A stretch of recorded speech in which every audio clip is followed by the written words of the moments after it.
নির্বাচন না সংস্কার? ভাই, নির্বাচন না সংস্কার যদি আলাপ করি অনেক লম্বা আলাপ হবে, করবো দরকার পড়বে। কিন্তু ছোট্ট একটা কথা কি জানেন, নির্বাচনের বিকল্প শুধুমাত্র নির্বাচনই হতে পারে, অন্য কোনো কিছু হতে পারে না। নির্বাচনের বিকল্প নির্বাচন। এখন আমি বুঝি না,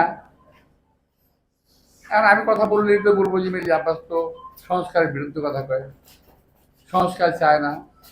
আরে ভাই না,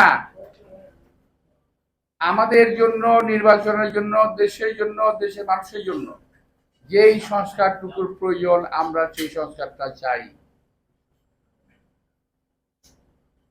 কিন্তু আমি একবার একটা বললাম না, একদিন বলছিলাম যে আপনারা যেগুলা বলতেছেন সংস্কারের কথা, সব সংস্কার তো মানা যাবে না।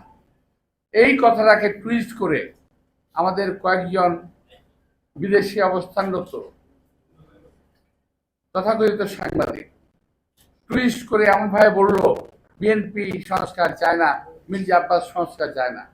এমনকি এমনকি সালমান রহমানের টাকা খেয়ে যার স্বাস্থ্য চেহারা মোটা হয়েছে এমন লোকটা প্রায়ই আমার বিরুদ্ধে আসে, ফেসবুকে আসে, উনি প্রায় বলেন কেন মানবেন না, আপনাদের কি স্টেক আছে, কেন মির্জা আব্বাস সাহেব মানবেন না?